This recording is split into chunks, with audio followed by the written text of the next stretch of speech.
All right, we're going to pick back up with chapter 12 and talk about some of the reasons why people actually deceive others. Quite a few of them. First of all, it could be to benefit the hearer. In this case, we might be trying to make a friend feel good about themselves, so we might lie and say we like their new hairstyle when really it's a disaster. We might help people get to know someone, or excuse me, help ourselves get to know someone. So we might invent an excuse to interact with someone. Oh, wow.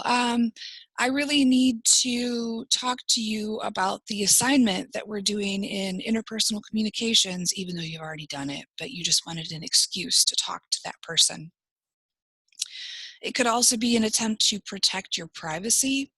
So when somebody asks you how you're doing and you're distraught and you don't really want to talk about it, you might just say that I'm fine, or you would say you're fine because you don't want to get into it at that point.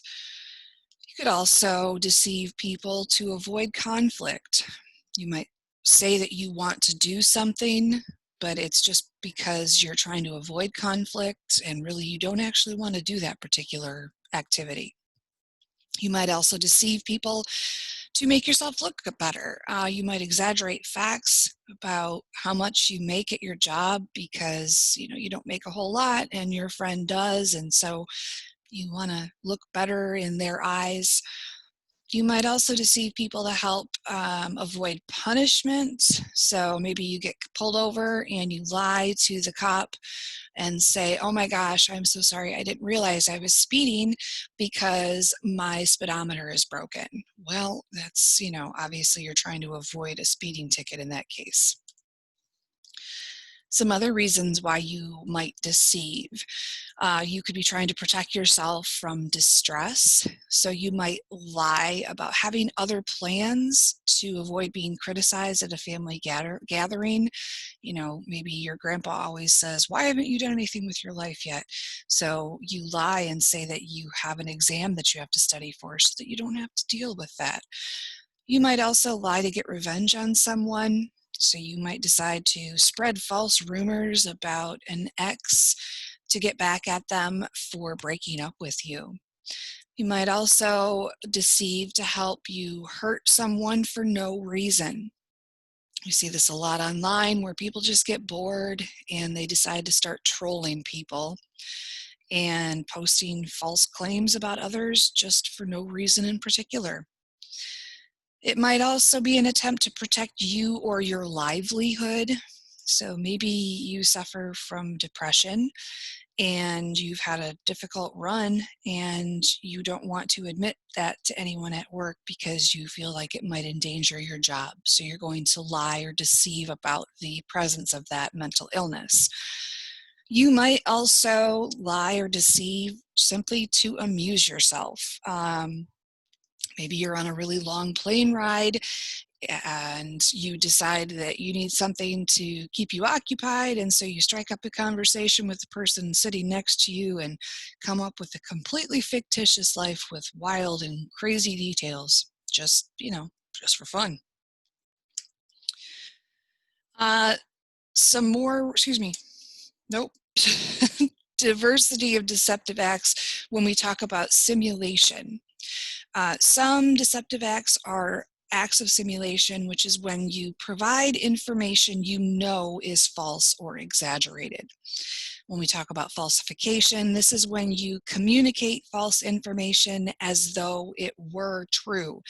So an example here would be if you included a job on your resume that you didn't ever actually have, where exaggeration is overstating something that is true in principle. So in this case, you list a job that you really did have, but then you maybe inflate or exaggerate your job duties to make you sound more important or to better fit the criteria that this employer is looking for. Dissimulation is the other side of things. This is where we fail to convey information that, if known, would change the nature of our story. So we may engage in omission, which is where we leave out parts of a story to create a false impression about something. So we might tell someone if we were a car salesman, this is the most popular car on our lot. But maybe you fail to mention to them that that's only the case for compact cars. It's not actually the most popular car. You just omitted the fact that it's the most popular compact car because maybe you needed to sell one of those cars because there was a greater incentive on it. Equivocation is when we make ambiguous statements to give the false impression that one has said something that they haven't actually said. So an example here would be in the same scenario, telling someone, well, this is the most popular car on our lot. It's fantastic. And in actuality, you have never driven the car, you've never been in the car, you don't know a whole lot about it. But again, really good bonus incentives that month for selling that car. So you're going to say whatever it is that you need to do or need to say in order to sell the car. Detecting deception can be very difficult.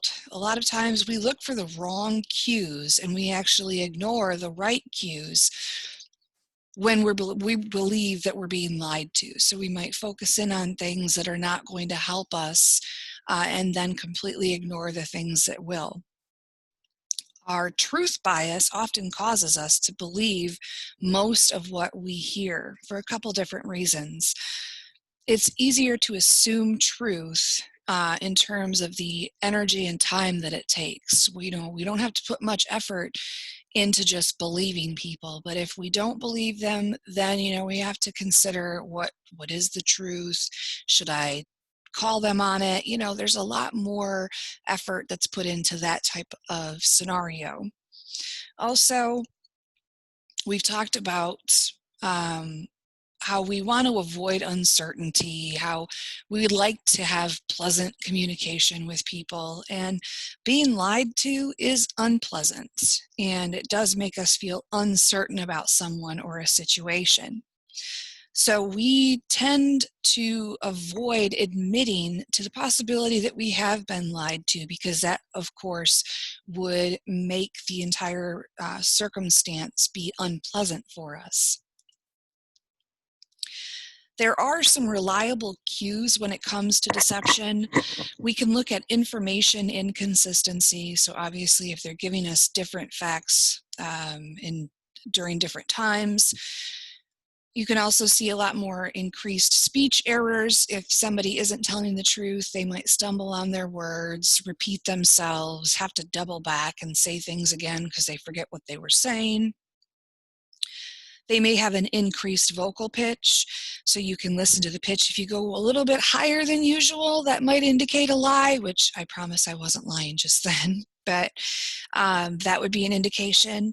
You also might see increased blinking and pupil dilation when someone is lying, as well as the increase in the use of false smiles. So people might try to smile more than would be normal, and then you can kind of tell that it's not like a true smile. It's something they're doing to make it seem as if they're enjoying the conversation or that things are pleasant. You also might see decreased body movement. For people that are especially expressive, they might use less hand gestures, less body movement, etc., or just, in general, standing very rigid and looking awkward. Detecting lies in different contexts. When you suspect deception, you want to try to remember that familiarity affects the success of deception. And it's kind of funny to think, you would probably assume that you could detect lies of strangers a lot easier, and that's not true. We're actually less likely to detect deception from those that are close to us. We also see that expressive people are better liars. A couple different reasons here why that may be the case.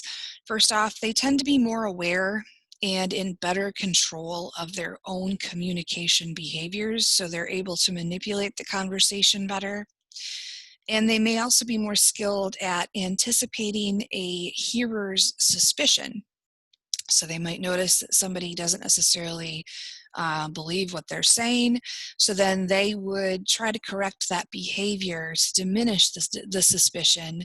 And so ultimately, they're just more aware of the possibility of suspicion, and then they can, fix things so that they are able to continue to deceive. Culture matters when it comes to deception, but only sometimes in terms of how that culture communicates. So if you're not familiar with particular cultural practices, you're going to be probably less likely to identify deception behaviors because you don't necessarily know what you're looking for. But when you're in that particular situation, we tend to rely on more visual cues. We're watching for the facial cues, the body movement, etc., to help us identify deception. When you suspect deception, remember that motivation to succeed at lying doesn't always help.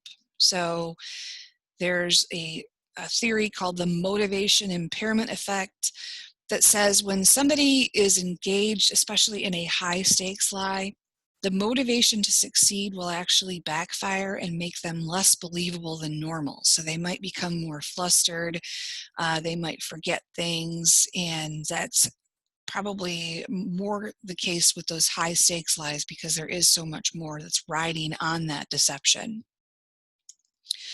Also remember that suspicion may not improve your detection ability. The interpersonal deception theory says that skilled liars can detect suspicion and adapt, just like I said. So being suspicious isn't going to help you catch on to deception. It may actually cause the deception to become even more successful. There is also the Othello error. This is where a listener's suspicion makes them believe a truthful speaker is actually lying. So we may start to suspect that someone's lying to us, and from that point forward, we just assume that they're lying. And even if they're telling the truth, we're already stuck in that cycle of believing that they're being deceptive. When we talk about non-interactive and interactive contexts, non-interactive contexts are when you're engaging in mediated communication, so email, online communication. The interactive context is when you're face-to-face or talking on the telephone. So the non-interactive contexts are generally better for detecting deception when we talk about somebody that's closer to us, where interactive context is best for the deception that's being played by strangers. And that is the end of chapter 12. And I thank you guys for following along with me, and have a wonderful day.